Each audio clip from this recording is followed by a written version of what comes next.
Hey, what's going on? It's James Canzanella, your affiliate hero, and in today's video, what I'm actually going to be doing is something slightly different where I did a slideshow presentation going over 5 of the biggest mistakes, but most importantly, how to actually go about and fix them. So if you're doing affiliate marketing, if you're doing internet marketing, social media marketing, regardless of what it's going to be, these are common mistakes that a lot of people make, and most importantly, how to fix them, which is the most important part. So I'm going to head on over to the slideshow presentation. If you enjoyed this, feel free to subscribe. If you're new to the channel, you know how it works. If this is actually don't know how it works, I do a lot of affiliate marketing and internet marketing videos. If you're not new to this channel, you know how it works. So that's about it, and enjoy.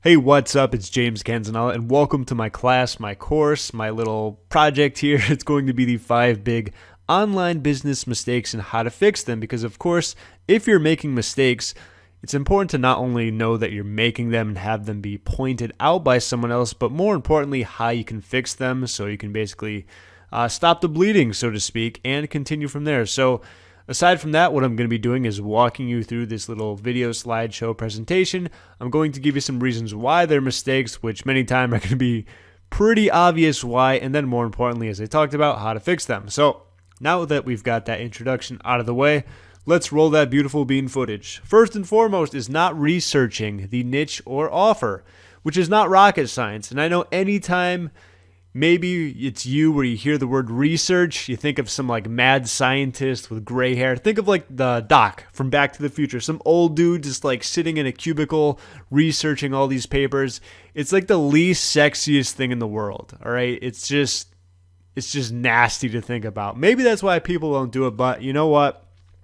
It's a big mistake, and let's talk about that a little. So, why is it such a big mistake? First of all, it saves time, it saves effort.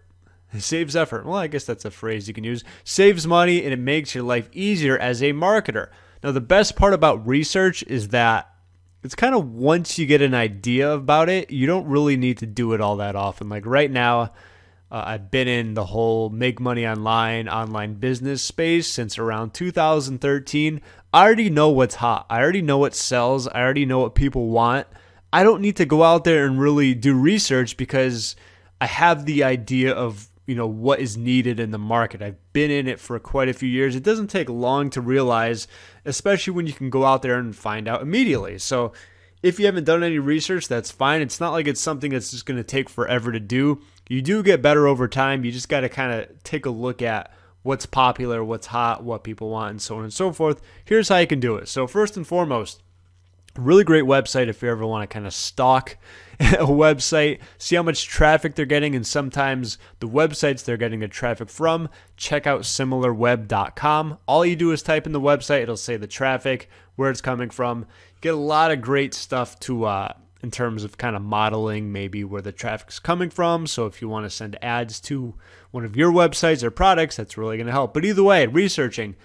You could probably be stalking your ex on Facebook and just come across a lot of great ads. If you ever come across an advertisement where there was like so many likes and comments and they weren't fake or anything like that, and you keep seeing the ad over and over and over and over again, that's a good sign that it's hot, that it's popular, that it's making money, because the majority of people don't run ads if they're losing out on money, unless they're like this multi-million-dollar company and they need to spend a ton of money before the quarter ends. Not going to happen as often, even if it is a big company you're going to know. So either way, Facebook ads, YouTube ads, look around. Who can you not get off of these specific websites, okay? FB ads, I know there's one with, I forgot his name. He does a webinar about growing his email list. He has an offer on the end that's like, I think $1,000 or $2,000. I think it's Mike Dillard. Been seeing that for ages. I don't even have to guess it's doing well. You just know for a fact, okay? Next, YT ads for YouTube ads. Mike Chang, who's not on Six Pack Shortcuts, but anyway, if you're a guy or you're in kind of like the fitness and you search for that a lot, you probably see a lot of their ads. For me specifically, I cannot go anywhere without seeing Tai Lopez ads popping up. Do you understand the language of money? Like I could literally probably tell you exactly what he says. I see it so much. So that's a good thing. You want to look for people who are just broadcasting to the world, advertising a lot. They're successful for a reason, all right? So that's a great way to do research. Aside from that, a very easy way is go to JVZoo if you're in kind of the IM MMO space. what's getting the deal of the day, what's hot, what's popular, what's selling, what's getting high EPCs. All this information you can see for yourself when you're basically logged into your JVZoo account. Okay, ClickBank, this is for just about any niche out there. What has some higher gravities, all right? At least you're going to be able to see who's promoting it the most or more often or has the most affiliates, however you want to look at it. And last but not least, just finding related offers to yours. Okay, like I said, I already know what's hot. I don't need to kind of do researching. This is something you're going to accumulate, and this knowledge is really going to help you because you go out there in the MMO niche, you say, you know what, I'm going to make a product about how to make $1,000 a month by writing 700 articles a month. And you're just going to hear crickets because you didn't do your research, and you're like, no one in their right mind would ever want that unless they're me, okay? Because I'm insane. I'd write articles if I had to. But either way, that's the first big mistake. Let's move on to the next one. Not selling what the audience wants, okay? Needs and wants are not the same. This is very important, and it's crazy. I see a lot of entrepreneurs themselves doing this all the time. I can basically look at a product, look at a sales letter, and immediately tell you if it's going to be hot, popular, it's going to bomb. Okay, because I've had plenty of bombs myself, so I had to figure this out through all the pain and agony of being like, God damn it, I just spent all that time on that, and it's just bombing. And I've had the ones where I didn't spend as much time on, and it did perfectly awesome, okay, because I knew that ahead of time from experience, okay? So this is kind of combining with the research, but like it says on top, wants, not necessarily needs, but you can get the best of both worlds. Like something that someone wants and needs is like the perfect scenario. Sometimes it's going to be tougher to do, and sometimes it's going to be easier to do, okay? But anyway, why? Let me ask you, do you care about what you don't want, okay? Do you want 17 Harley Davidson motorcycles, okay? Maybe you randomly do, okay? I happen to talk to someone who wants Harley Davidson vehicles or motor vehicles, whatever. People only care about what they want, okay? It's like, do I want a goldfish? No. Do I have a goldfish? Of course I don't, because I don't want it. It's the same thing when it comes to the problems and how you're going to solve them. People gravitate towards what they want the most, even if it doesn't make any sense. And a lot of times, I'll tell you, it definitely doesn't make sense. And this is the reason why a lot of these like really weird gadgets and gizmos sell so well, like shake weights, and you got all these other like tug toner things where you're just like pulling it and you're like, what the hell is this? But you know what? There's a great sales pitch to it, and people want it because it goes after the benefits, whatever it's going to be. Either way, marketing becomes much easier. What's very popular in terms of like the product launch scene is people will create products where it's like, here's this product about how you can get all these buyers. And it's like always crickets, and it gets like under, 1 EPC if they're lucky. All right. The market doesn't really care for like, oh, how do I get all these buyers? Okay. If someone's looking to make an extra income monthly and you're like, here's how to get all these buyers, there's just so much incongruence between what the person is selling and what the person wants, right? Those usually do very bad. Okay. So that's a great example of that. You got to give them what they want. So what could they want? It could be something from Instagram, could be Pinterest, social media, Facebook, YouTube, all the stuff that's hot. If you could relate it to maybe getting buyers that way, it might do a little bit better. But either way, this is why soda trumps vegetables. How often do you see advertising about vegetables? When was the last time you saw advertising about vegetables? When was the last time you saw advertising about soda? When you saw it in a vending machine? When you saw it wherever it's going to be? It's all over the place, okay? And just like vegetables, people don't always buy what they need, okay?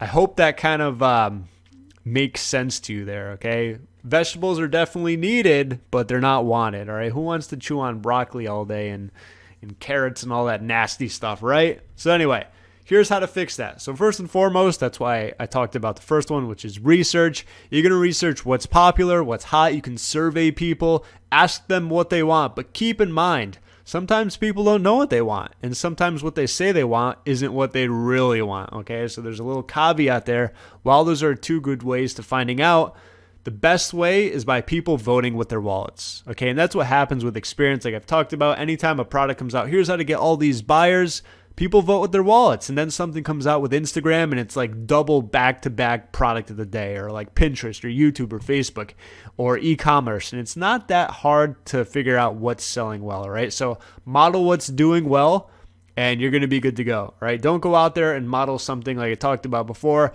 how to create 70 articles in 1 month, writing them all yourself in cursive backwards for 17 hours a day. Not going to do so hot. Let's continue.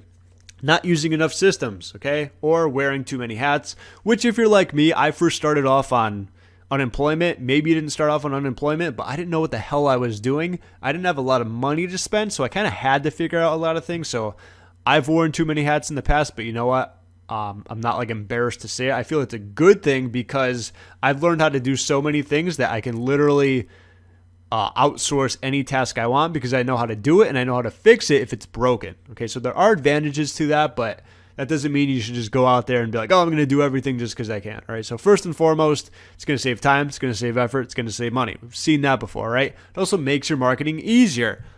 There's plenty of setups depending on what type of business you run, or income streams, depending on how you want to look at it, where you really don't need to do that much. It's more of you're kind of going to be the CEO and give directives. Like that's probably one of the biggest goals of any type of business you have. Obviously, depending on what type of system you're going to do, what type of systems you're going to create, how you're going to run your business, it's not always going to be doable, but it's something you want to keep in mind. Can it be systemized? Okay, it also allows you to focus on the biggest aspects of your business. It's like literally being the CEO where you just make decisions. And you're going to have to spend the most amount of time basically focusing on what makes the most money, what generates the most income, what's the most profitable, and so on and so forth. So there's a lot of great reasons why it's a big mistake and why you should probably jump on automating more of what you know you should be doing. So here's how to basically automate a majority of your business, depending on what your kind of business is going to be. If you're doing one-on-one coaching, you can automate that if you basically, gave the task off to someone else, but there's always a way to automate it as much as possible. So first and foremost, you can use complete funnels.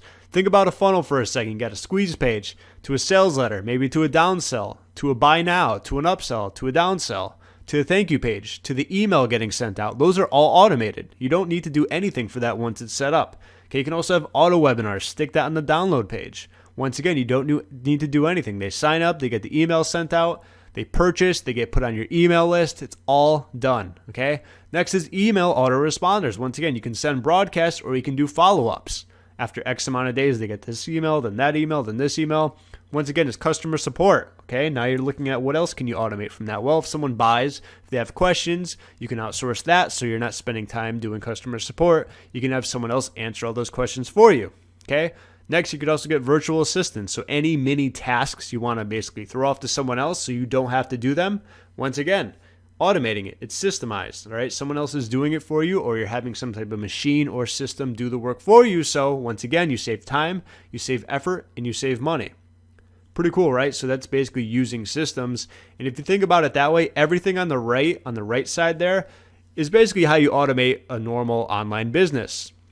Okay, might need a few more things. You can replace virtual assistants with maybe like, someone who actually runs paid advertising. And then all you really need to do is, maybe do new webinars, maybe get more leads, which is already automated for you, create new products. And all you're doing is focusing on the biggest movements of your business. So if you have someone running ads for you, lead generation is done. Okay, you have all your products done, your customer support done. Only thing you're going to really need to focus on is optimizing your funnels to make more conversions. You can create more products and you can sell more. Those are the three, I'd say probably three of the biggest movers in your business. So it's a completely different aspect. All right, if you weren't automating or systematizing all that stuff, you could literally be doing every single detail, and you're focusing on the stuff that's really not going to make a huge impact on your business. So keep that in mind. That's the reason why not using enough systems can be very important and why it can be a very big mistake. However, if you're kind of in the beginning stage like I was when I first started, sometimes you just got to do it yourself. So keep that in mind as you progress. It's something you're going to want to look into.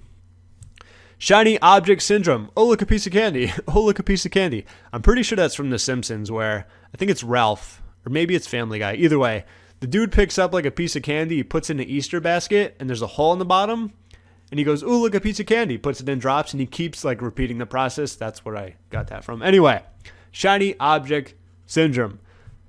So why is this such a huge mistake? If you've been online, I'm sure you already know why. Lack of focus, lack of direction, lack of action, info overload, and paralysis by analysis, where you got so much going on in your head, it's like you can't even move. Like you're stuck in quicksand, and it's annoying. It's stressful. You might get some anxiety from it. It's just flat out sucks. Okay, so I probably don't need to go over why it's such a big mistake. But more importantly, how to fix it. And there is probably a million ways to do it. Here's what I've found to be the most helpful, because once I lock into something, it's very difficult for me to be like, oh, look, a piece of candy, and then like try something else, right? So anyway, create a goal. Whatever goal you want, at least having, I don't care if it's mini, small, big, you can probably create a few of them, but as long as you have one goal that you know you want to hit, so it'll give you something to strive for, start with that, all right? Create to-do list. I've been doing this forever. This will give you an idea of what exactly you need to do. So if something comes up and it's not on that to-do list, you do not do it. Make sense? Cool. All right. Next, what I used to do, I remember I bought quite a few systems. I had like all these files. What I did is just delete a ton of them. Like old ones I know I'm not going to get around. Yeah, they were great, but you know what? It was just adding more clutter, not only to my computer, but to my brain. I was thinking about too many things at once. I don't know why. Maybe it's an OCD thing where I just like cleaning or keeping things neat, but it's a great way to kind of relieve a lot of stress from all these other systems I knew I wasn't taking action from. And I basically just focused on like the one thing I needed to do. Maybe it was one system. I used that and I deleted the rest, all right? Next can be following less people, whether that be being on less email lists, I can't think of any email list I'm on. Maybe like I bought a product and I get updates. But aside from that, I'm not on too many people's email list. If I am, it's from like just a random email that's, not my main one. I feel like I don't need to follow a ton of people because I always know what I need to do. And if I don't know what I need to do, I'll get a coach. So that's what works best for me. And then last but not least, you obviously got to take action. When you have that to-do list, just check it off, next, do done next, and go from there. So that's how I eliminate shiny object syndrome. It was definitely a big struggle for me in the beginning, but once I started focusing on exactly what I want and what I needed to do, it makes it so much easier to focus on that and just kind of, blur away everything else that's going to be popping up all the time. So last but not least is not selling ... anything. Okay. Do I even need to explain why this is such a massive mistake? All right. People will be like, oh my God, I've been doing this online for X amount of years. And you simply ask them like, all right, what do you have to sell? And it's insane. It'll be like nothing. They don't even have an affiliate offer. It's like, what the hell have you been doing for 2 years, 5 years, 10 years, whatever it's going to be? It's insane. It's like so obvious to me, but like someone won't be selling anything. It's like, what have you been doing with your life? You clearly haven't been doing this for 5 years like you claimed because you haven't even started yet. All right, it's insane. Anyway, the easiest stuff, how to do it. You could have a sales letter. You could have a video sales letter. You could have a webinar, affiliate product, or your own product. You got email traffic. Quickly send an email. You can get traffic from YouTube, Facebook, Bing, Pinterest, wherever it's going to be, Instagram, Twitter.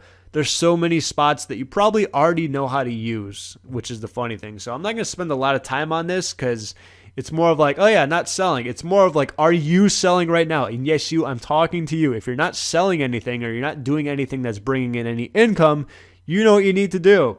Okay, that's where you can kind of eliminate the whole shiny object syndrome. Find something you need to do, write it down, and do it.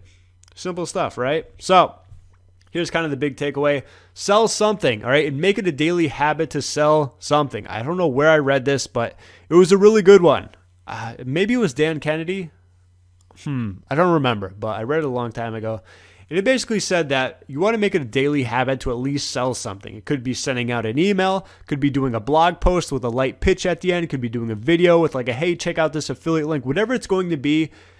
Make an effort to sell something daily. And that's a really awesome habit to have because you know why people don't make money? They have a habit of never selling anything daily. And it's no wonder why they don't make money. It's so obvious to me, but it's just, I don't get why they don't see that. But either way, there's plenty of ways to do this. Even when you're doing well, even when you're not doing well, and everything in between, you're always going to make that a habit. Okay, it's a great habit to have because it's going to obviously increase your business, bring in cash flow, and so on and so forth. So that's kind of the biggest takeaway aside from selling something. Make it a daily habit to sell something, whatever it's going to be, all right? So with that being said, that's everything. If you enjoyed this, give it a thumbs up, a high five, a drop kick. A drop kick. We're doing wrestling moves now. Give it a pile driver, a power bomb, a comment, a share, a like. I'd greatly appreciate it. And with all those wrestling terms being used, I am James Canzanella. Thank you for watching, and I'll talk to you soon.